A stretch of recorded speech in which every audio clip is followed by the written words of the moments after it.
नमस्कार दोस्तों, स्वागत है आपके अपने चैनल एमके टेक्निकल सॉल्यूशन पर। आज हम बात करेंगे तीन बहुत ही ज़रूरी टॉपिक्स के बारे में। सक्शन सुपरहीट, डिस्चार्ज सुपरहीट और सब कूलिंग। ये तीनों किसी भी HVAC रेफ्रिजरेशन सिस्टम के लिए बहुत ही ज़रूरी है। तो ये वीडियो बहुत ही खास होने वाला है। तो आप लोग को अगर मालूम है सब कूलिंग कैलकुलेशन के लिए डिस्चार्ज सुपरहीट, सक्शन सुपरहीट अगर मालूम है तो हमारे वीडियो को स्किप कर सकते हैं। नहीं मालूम है तो वीडियो को लास्ट तक ज़रूर देखिए। तो चलिए बिना समय गंवाए वीडियो को हम लोग शुरू करते हैं और चेक करते हैं स्टेप बाय स्टेप करके। सबसे पहले हम लोग बात करेंगे सक्शन सुपरहीट की। सक्शन सुपरहीट क्या होता है, व्हाट इज सक्शन सुपरहीट। तो सक्शन सुपरहीट वह तापमान है जो सक्शन लाइन के गैस टेम्परेचर और इवापोरेटर प्रेशर के टेम्परेचर और सेचुरेशन टेम्परेचर के बीच का अंतर होता है। जो सक्शन सुपरहीट होता है हमारा, जो होता है गैस लाइन का टेम्परेचर और सेचुरेशन टेम्परेचर के बीच का जो अंतर होता है उसी को हम लोग सक्शन सुपरहीट बोलते हैं। हमारा स्टैंडर्ड जो सक्शन सुपरहीट होता है वो कितना डिग्री रहना चाहिए और कितना फ़ारेनहाइट रहना चाहिए तो आपका सिस्टम बराबर काम कर रहा है। तो हम आपको फ़ारेनहाइट में अगर बता दें तो 8 से लेके 8 से लेके 12 डिग्री फ़ारेनहाइट तक, 8 से लेके 12 अगर फ़ारेनहाइट तक आपका सक्शन सुपरहीट मिल रहा है तो आपका सिस्टम है नंबर 1 काम कर रहा है। अगर उससे कम मिल रहा है तो इसमें कुछ प्रॉब्लम है, अगर इससे ज़्यादा मिल रहा है तो भी प्रॉब्लम है। तो उतना मिलना चाहिए। और उसको अगर सेंटीग्रेड में आपको बताएं तो सेंटीग्रेड में 4 डिग्री से लेके 7 डिग्री तक मिलना चाहिए हमारा जो सक्शन सुपरहीट है। 4 डिग्री से लेके अगर 7 डिग्री तक आपका सक्शन सुपरहीट मिल रहा है तो आपका सक्शन सुपरहीट सही है, आपका सिस्टम जो है अच्छे से काम कर रहा है। लेकिन अगर वही मान लीजिए सक्शन सुपरहीट ज़्यादा मिल रहा है तो आपके सिस्टम में क्या प्रॉब्लम हो रही है, अगर आपका सक्शन सुपरहीट कम मिल रहा है तो आपके सिस्टम में क्या प्रॉब्लम हो रही है। हम लोग सबसे फर्स्ट जानते हैं सक्शन सुपरहीट अगर ज़्यादा हो रहा है तो उस टाइम हमारे सिस्टम में क्या प्रॉब्लम हो सकता है।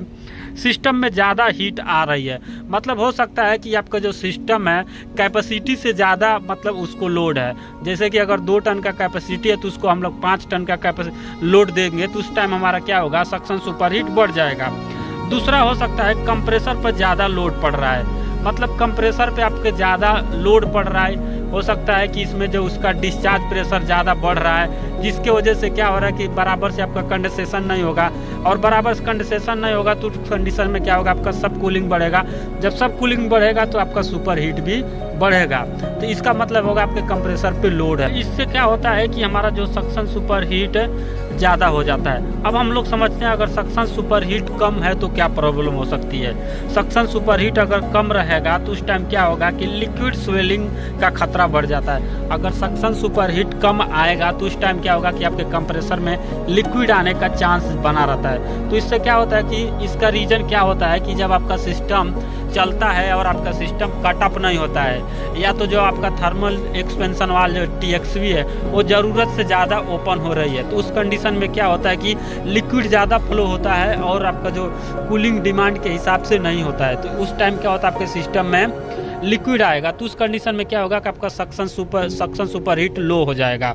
और इसमें आपको मैं एक बात और बता दूं, सक्शन सुपरहीट लो होने का दूसरा रीज़न, आपका जो सक्शन सुपरहीट अगर लो होगा तो उस कंडीशन में आपका जो कंप्रेसर है वो डैमेज होने का चांस बना रहता है। तो सक्शन सुपरहीट को हम लोग कैलकुलेशन कैसे करते हैं उसके बारे में मैं आप लोग को बता दूं। इसका एक फार्मूला होता है, सक्शन सुपरहीट बराबर होता है सक्शन लाइन का टेम्परेचर माइनस सेचुरेशन टेम्परेचर या ये ऑपरेटर प्रेशर से निकाला गया। हम लोग बात करेंगे डिस्चार्ज सुपरहीट का। डिस्चार्ज सुपरहीट क्या होता है, what is the discharge superheat. तो डिस्चार्ज सुपरहीट के बारे में हम लोग बात कर लेते हैं एक बार। तो यह डिस्चार्ज पाइप के टेम्परेचर और डिस्चार्ज प्रेशर पर सेचुरेशन टेम्परेचर का अंतर होता है। यह डिस्चार्ज लाइन के टेम्परेचर, यह डिस्चार्ज लाइन है, इसका टेम्परेचर और डिस्चार्ज प्रेशर का सेचुरेशन टेम्परेचर का अंतर होता है। तो उसको हम लोग डिस्चार्ज सुपरहीट कहते हैं। इसको हम लोग निकालने के लिए कैसे निकालेंगे, सेम जैसे हम लोग सक्शन सुपरहीट को माइनस कर रहे हैं उसी प्रकार से इसमें है। डिस्चार्ज का जो हमारा गैस का इसमें जो इसका जो गैस है इसके अंदर जो टेम्परेचर है गैस का टेम्परेचर माइनस जो डिस्चार्ज लाइन का जो टेम्परेचर है उसको हम लोग माइनस करेंगे तो हमारा डिस्चार्ज सुपरहीट निकल जाएगा। तो डिस्चार्ज सुपर हीट अगर आपका ज़्यादा जा रहा है तो उस कंडीशन में क्या हो सकता है, डिस्चार्ज सुपर हीट अगर कम है तो उस कंडीशन में आपके सिस्टम में क्या हो सकता है, उसके बारे में हम लोग जानते हैं। अगर आपका डिस्चार्ज सुपर हीट ज़्यादा है तो कंप्रेसर ओवर हीट हो सकता है। सबसे फर्स्ट, अगर आपका डिस्चार्ज सुपर हीट ज़्यादा जा रहा है तो कंप्रेसर ओवर हीट हो सकता है, ऑयल ब्रेक डाउन हो सकता है। दूसरा हमारा हो सकता है ऑयल ब्रेक डाउन हो सकता है। अब डिस्चार्ज सुपर हीट बढ़ता कैसे, उसके बारे में हम लोग समझते हैं। डिस्चार्ज सुपर हीट देखिए बढ़ने के दो रीज़न हो सकते हैं। आपका या तो कंडेंसर बहुत ज़्यादा ब्लॉक है, या आपका कंडेंसर जो मोटर होता है ये बराबर काम नहीं कर रहा है, या तो आपके सिस्टम में बहुत ज़्यादा ओवर गैस चार्ज है। ये 2-3 कारण है, इसको आप चेक कीजिएगा, आपका डिस्चार्ज सुपर हीट जो है वो बराबर हो जाएगा।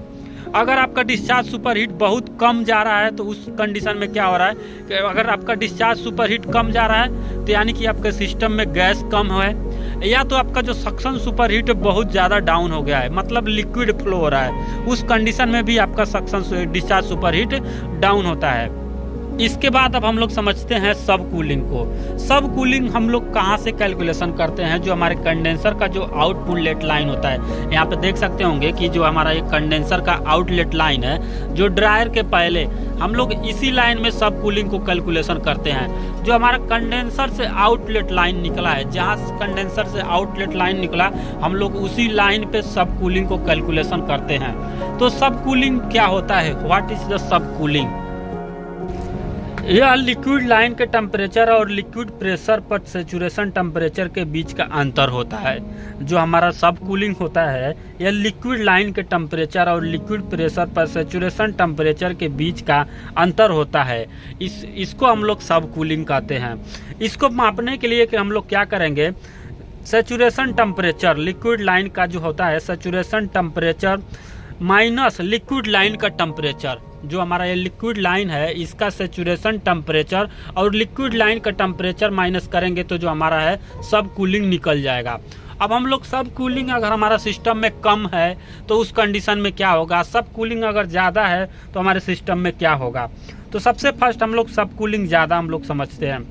कंप्रेसर पे ज़्यादा लोड आ सकता है, मतलब अगर सब कूलिंग हमारा ज़्यादा है तो उस कंडीशन में हमारे जो कंप्रेसर पे है, जो है कंप्रेसर, इस पे लोड ज़्यादा है, यानी कि इसमें गैस प्रेशर ज़्यादा है। जैसे कि मैं आपको सीधी सी बात आप लोग को बता दूं, जब आपका डिस्चार्ज सुपर हीट बढ़ेगा उस टाइम आपका सब कूलिंग भी बढ़ेगा, क्योंकि जब आपका डिस्चार्ज सुपर हीट बढ़ रहा है तो आपका जो कंडेंसर है वो आप कंडेंसेशन है जो अब बराबर नहीं हो रहा है, और आपका जो कंडेंसर मोटर हो सकता है काम नहीं कर रहा है, या तो गैस ओवर चार्ज है, उसी कंडीशन में आपका डिस्चार्ज सुपर हीट बढ़ता है। जब आपका डिस्चार्ज सुपर हीट बढ़ेगा तो उस टाइम आपका सब कूलिंग भी बढ़ेगा, और जब सब कूलिंग आपका बढ़ेगा तो उस कंडीशन में आपका सक्शन सुपर हीट भी बढ़ेगा। तो यानी कि आपका जो डिपेंड कर रहा है डिस्चार्ज सुपर हीट पे ज़्यादा डिपेंड कर रहा है, जो आपका सिस्टम में डिस्चार्ज अगर कोई भी चीज़ बढ़ रहा है तो आपका अगर डिस्चार्ज सुपर हीट बढ़ेगा तो उसी टाइम आपका सक्शन सुपर हीट भी बढ़ेगा और सब कूलिंग भी बढ़ेगा।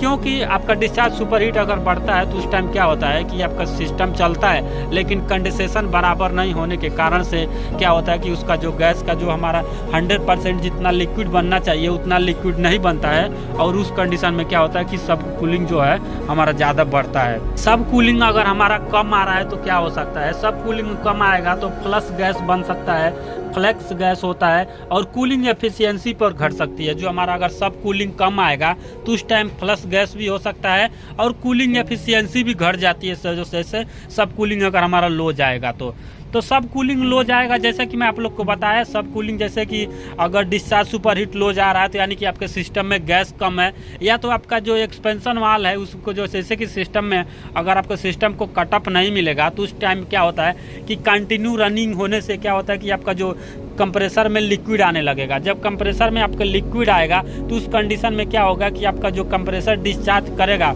लेकिन जितना डिग्री करना चाहिए उतना नहीं कर पाता, तो उस कंडीशन में क्या होगा कि आपका सब कूलिंग भी लो होगा। और दूसरा रीज़न हो सकता है कि आपके सिस्टम में गैस कम है तो भी आपका जो सब कूलिंग है वो भी लो जाएगा। ओके दोस्तों, तो इस तरीके से आप लोग को अगर मालूम हो गया डिस्चार्ज सुपर हीट किस तरीके से निकालते हैं, क्या होता है, चाहे सक्शन सुपर हीट क्या होता है, सब कूलिंग क्या होता है। आपको ये वीडियो पसंद आई हो तो लाइक, शेयर और कमेंट जरूर करें, और एमके टेक्निकल सॉल्यूशन को सब्सक्राइब करना ना भूलें, ताकि आपको ऐसे ही टेक्निकल वीडियो मिलते रहे। मिलते हैं अगली वीडियो में, तब तक के लिए धन्यवाद।